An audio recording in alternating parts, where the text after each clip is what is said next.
Hello, my name is Miles Suter, and I'm the product lead for the Cash App crypto team here at Block. I'm so excited to share a conversation today with a good friend, Roya Mahboob, frequently cited as Afghanistan's first female tech CEO. She's a longtime Bitcoiner. It was in 2013 that she first started utilizing Bitcoin to empower women in Afghanistan. She started numerous technology centers across her own country and beyond to spread tech awareness, and I had the pleasure to spend a weekend with Roya alongside a host of other human rights activists and Bitcoiners in May in Lofoten, Norway. And it was amazing to get to dive deeper into her story. And I'm so pleased to today bring it to all of you here as well. So with no further ado, I will let Roya introduce herself and we'll get into the Q&A. Hi, everyone, and thank you very much for bringing me back here. And I'm Roya Mahboob, and I am CEO and founder of Digital Some Fund, which is a nonprofit organization that empower young women in developing countries like Afghanistan to have access to quality of education and technology. Awesome. So Roya, what was your early life like, and how did you first get into technology?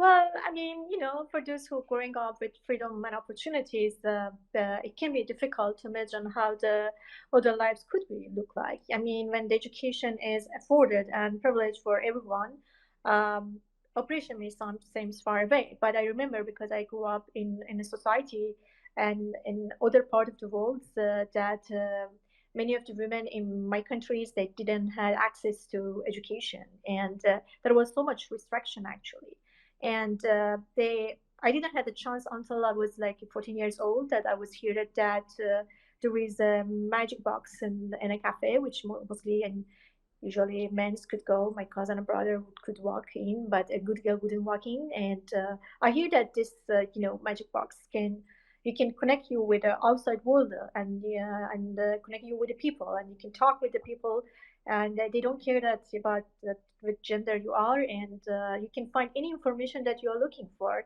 And that's how I got so excited about this internet and computer. And from first time that I used computer, I decided to make somehow technology be center of my career.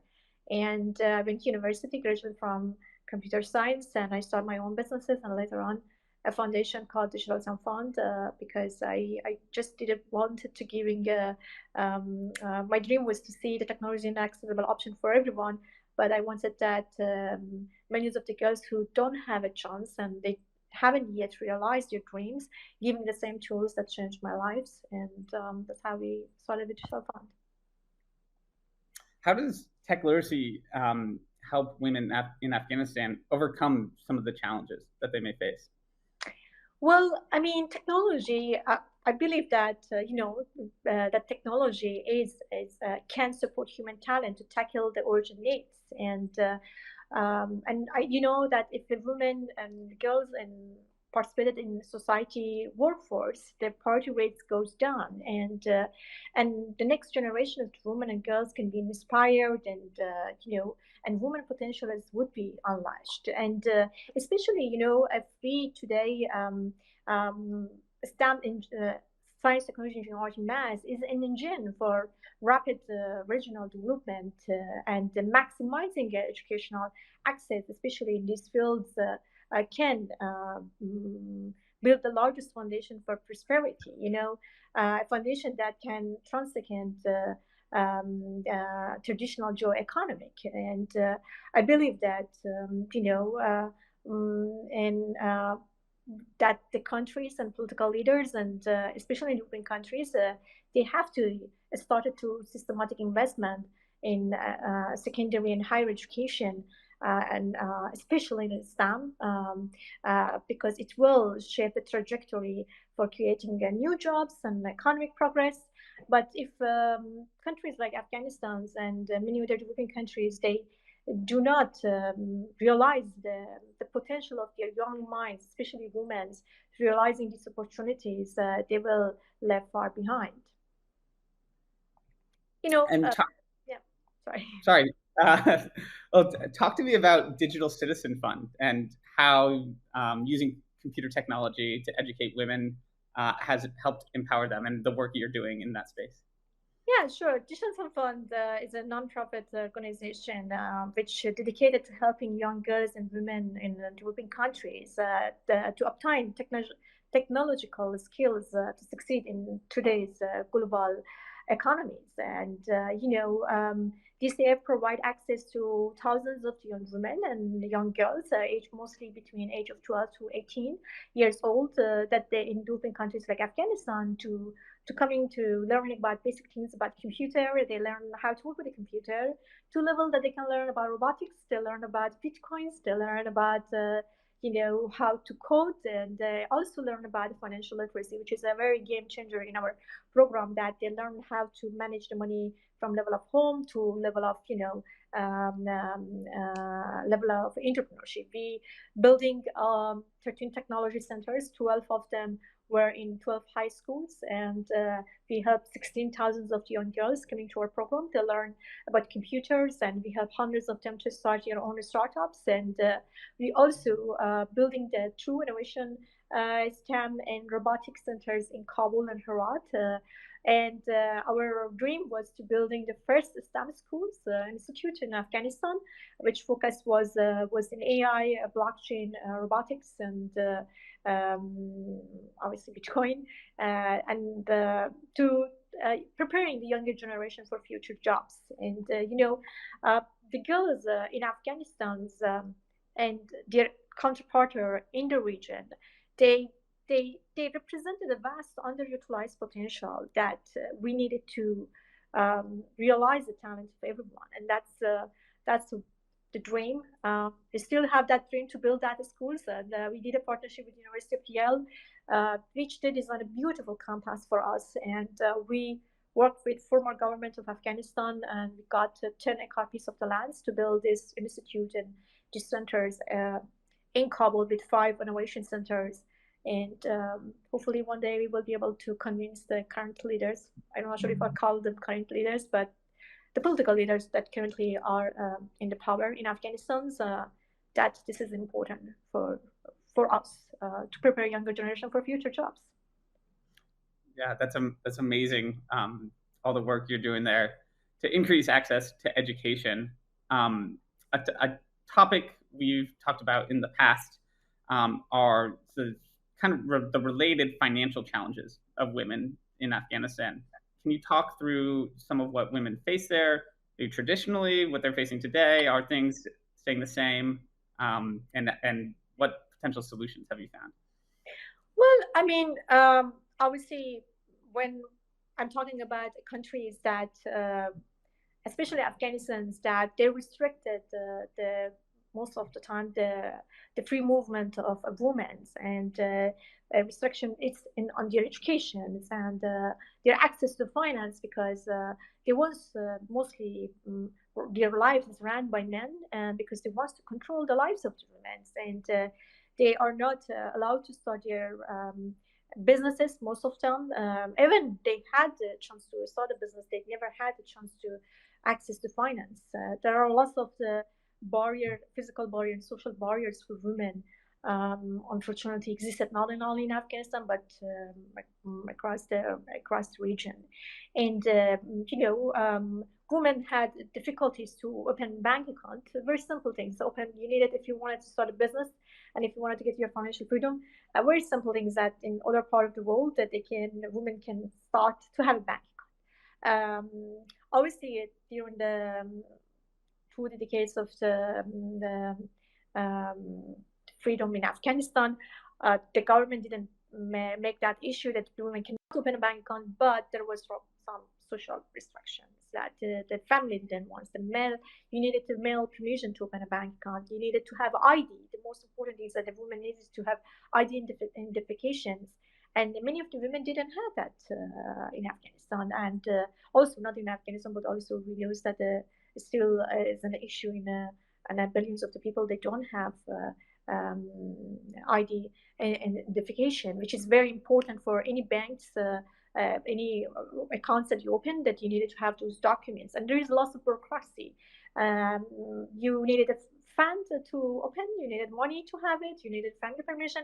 And even if you open a bank account, your funds most of the time run by your male relatives. So the money that you have in the bank, you don't have access to it, and not really access to it because I mean the male relatives that you have, either husband, brother, father, most of the time in control.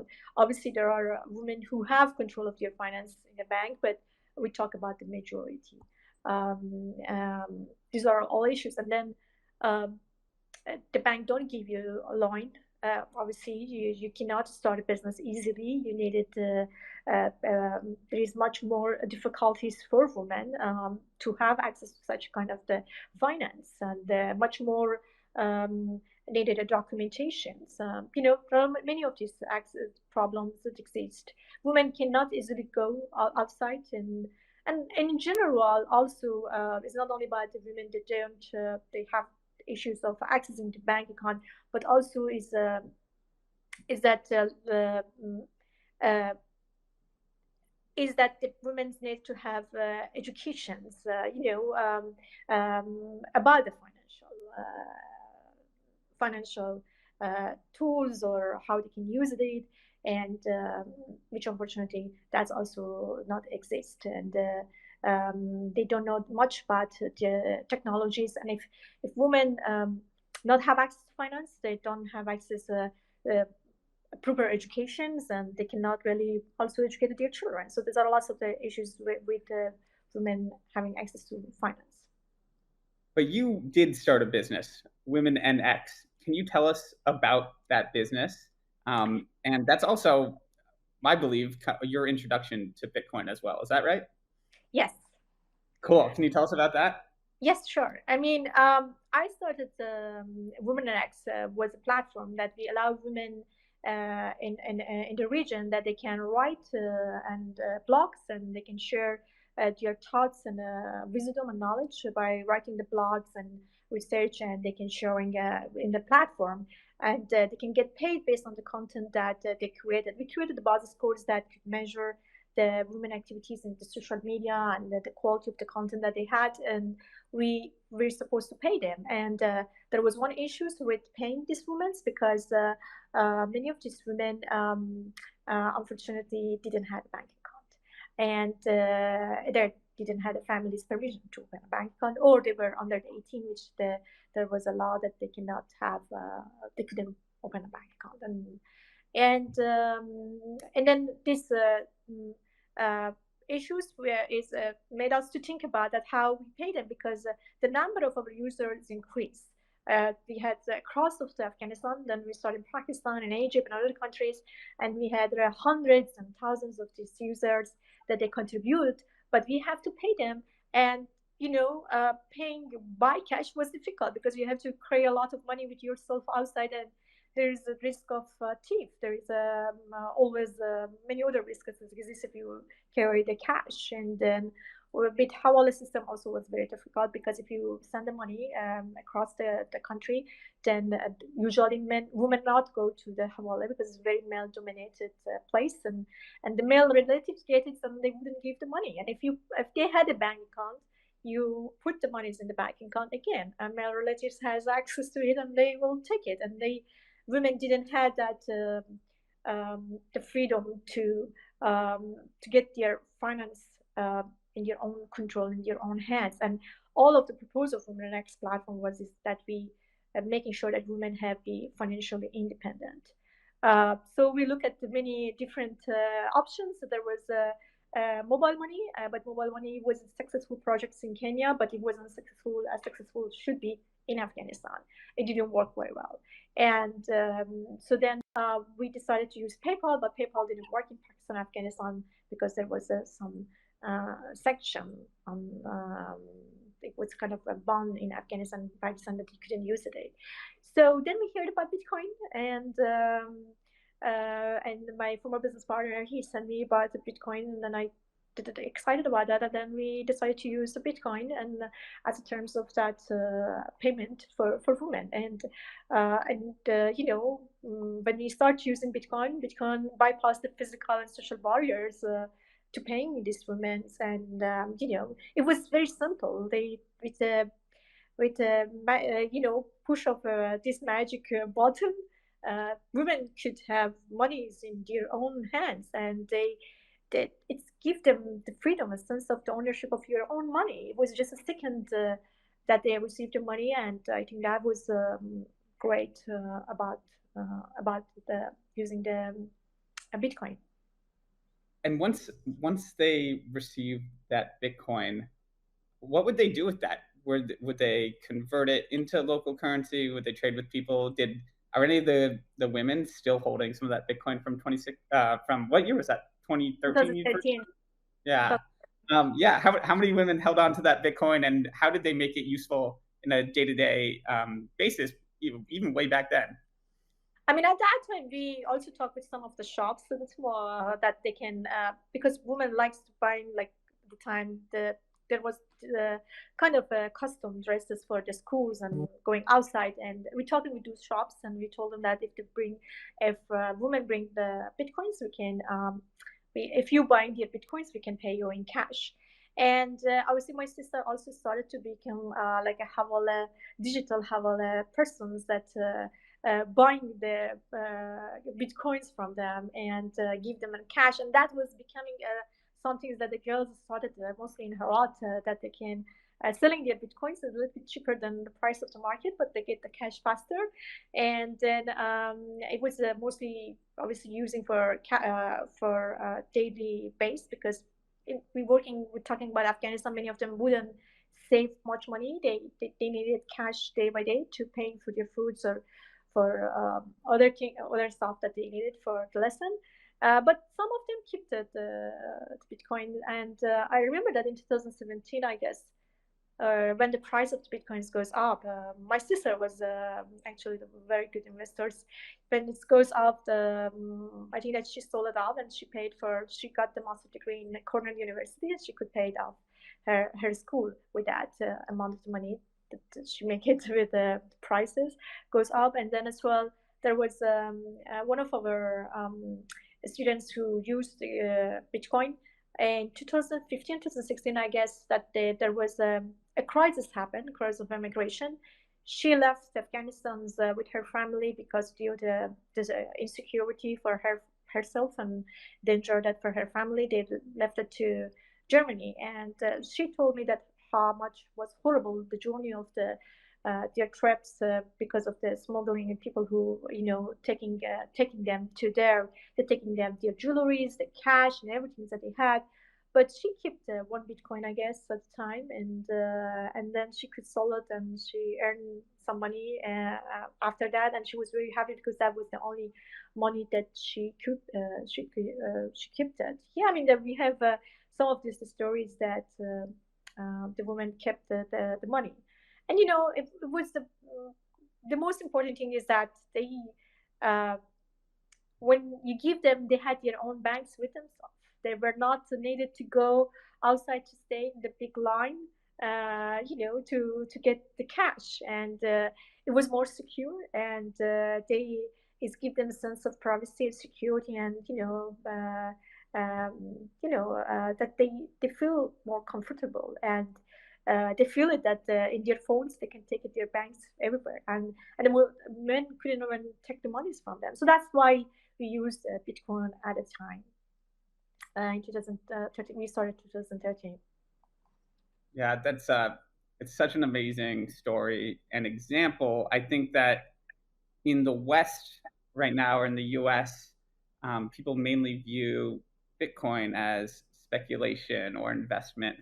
Um, but throughout the world, you hear these stories of it really, truly empowering people to take control of their financial future, to flee authoritarian governments, um, to receive payments in restricted places like Afghanistan. So, how have you been seeing Bitcoin be used in recent days?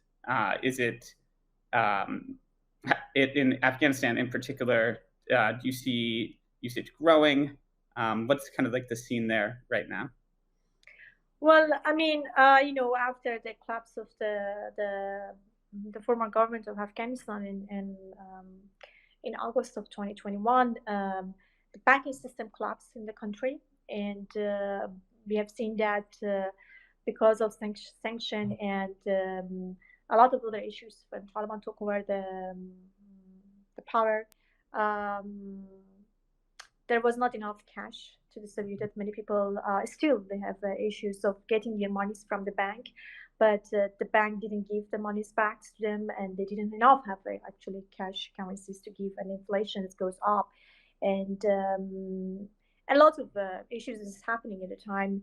Um, but cryptocurrency, I mean, at the time, remember, the Vista Union didn't work very well, MoneyGram didn't work very well, and bank system in the country were collapsed. But the only ways that organizations and the people are asking is who wants to send the money to their families, to loved ones, that they can paying for their foods, paying for the rent of their houses. It was only cryptocurrency that survived at the time, and it was great tools to send money in Afghanistan, and they can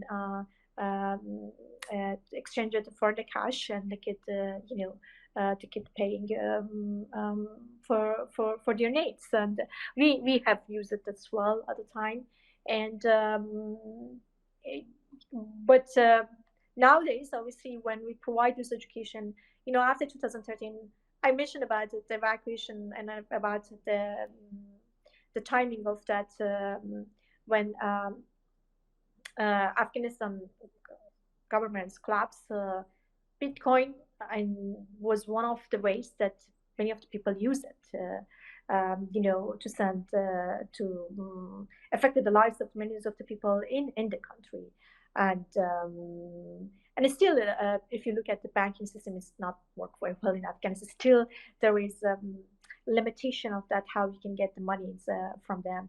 But we have seen that many of these Afghans who evacuated, many of them, they lost their monies, they lost all of their saving lives because the new governments, frozen most of the banking accounts. And if you work for the governments, for previous governments, right now you don't have any access to your finance. You don't have access to your house, land, property, and banking money. And the saddest part of the evacuation and collapse of the governments changing overnight is that overnight the next day you will become the poorest person in the nation. Maybe you were rich the day before, but after that you're not, and you have to just escape from to save your lives, and escape with only one small bag, so without any money, without any cash.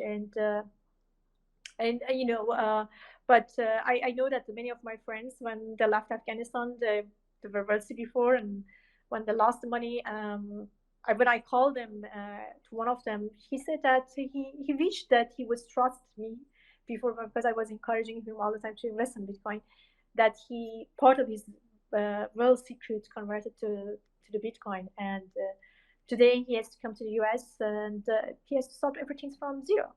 And this is the issue. We're talking about 54% of the population. I mean, I sometimes get frustrated when I come into the West and they are debating about using the cryptocurrencies like Bitcoin or other cryptocurrencies, blockchains. And I think that Bitcoin is a tool. Maybe not going to work very well here. Maybe people only using it to invest for the future, but is a financial tool for 54% of the population.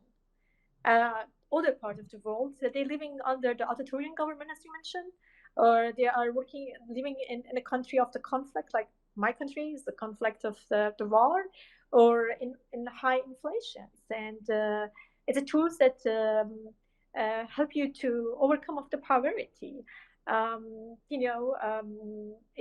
It's help you to be part of the financial inclusion, and not lose of your values of the money, and at least you will be able to paying, and your government's not watching it, not censoring, and so that's why I feel that sometimes I get frustrated with debates that is happening here, without thinking that maybe these tools could help millions of the people well, billions of the peoples, other part of the world. I completely agree. Block's purpose as a company is economic empowerment. And I think we agree that there's a strong connection between Bitcoin and freedom broadly. In your mind, what is the relationship between money and human rights, and how does Bitcoin help facilitate that?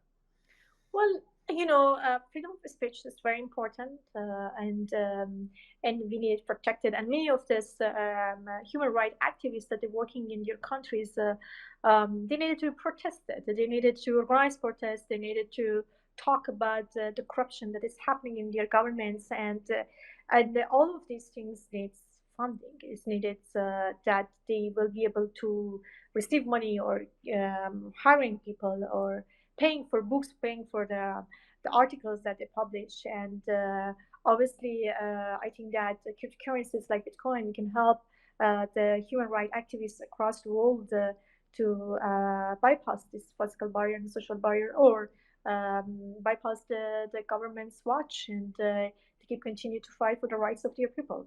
And so there is obviously the connections, and we and and it's important that um, we realize it, and making sure that these people have access to it.